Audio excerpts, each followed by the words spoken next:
నిరుపేదలందరికీ ఇండ్ల స్థలాలు ఇవ్వాలని ఇండ్ల స్థలాల పంపిణీ జీవోను పునరుద్ధరించాలని ప్రజా సంఘాల పోరాట వేదిక నాయకులు ప్రభుత్వాన్ని డిమాండ్ చేశారు.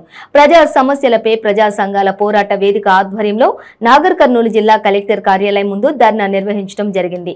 ఈ సందర్భంగా ఆయన మాట్లాడుతూ ఒకే కుటుంబంలో ఎక్కువ మంది చిన్న చిన్న ఇళ్లలో ఉంటున్నారని, పెళ్లైన కుటుంబాలు ఎక్కడ ఉండాలో తెలియని పరిస్థితి ఉన్నదని అన్నారు. నియోజకవర్గ కేంద్రాల్లో కొన్ని గ్రామాలలో డబుల్ బెడ్రూమ్ ఇళ్లు కట్టించినా పంపిణీ చేయలేదని ఆవేదన వ్యక్తం చేశారు. తెలంగాణ రాష్ట్ర ప్రభుత్వం డబుల్ బెడ్రూమ్ ఇండ్ల పేరుతో ఇండ్ల స్థలాలు పంపిణీ జీవోను రద్దు చేసిందని, దానిని వెంటనే పునరుద్ధరించాలని విజ్ఞప్తి చేశారు.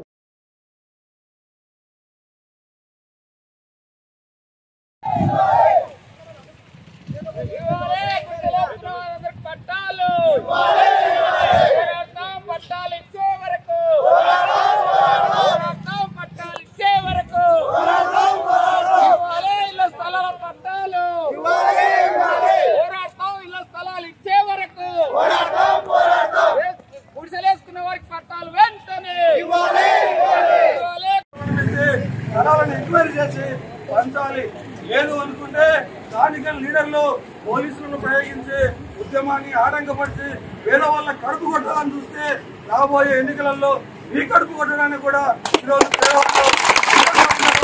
కాబట్టి ఈరోజు నీవు పట్టాలు ఇస్తే రాజకీయ ప్రయోజనం నెరవేరుతుంది. ఈరోజు 100 రూపాయలు ఇచ్చో క్వార్టర్ ఇచ్చో కాకుండా ఇంటి జాగలు ఇచ్చి ఓట్లు అడిగితే ఈ ఎన్నికలనే ఉండరు.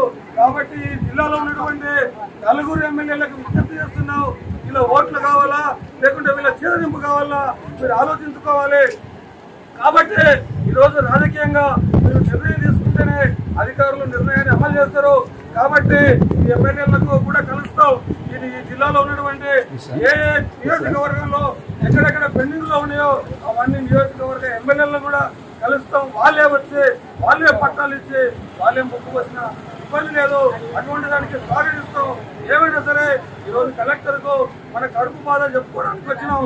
కాబట్టి కలెక్టర్ గారి దగ్గరికి వెళ్దాం, ఆయనకు మనం కూడా చెప్తున్నాం.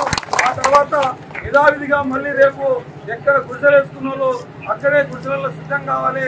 అట్లాగే ఈరోజు కుమ్మెర గానీ కార్పంలో గానీ లేదనుకుంటే ఇంకో ఊరు గానీ అక్కడ తక్షణమే ఈ 2-3 రోజులనే గుడిసెలకు వేయడానికి కూడా మీరందరూ సిద్ధంగా ఉండాలని ఆ రకంగా మీకు అందరికీ సిపిఎం పార్టీ మీ ఉద్యమానికి సంపూర్ణంగా బలపడుతుందని చెప్పి తెలియజేస్తూ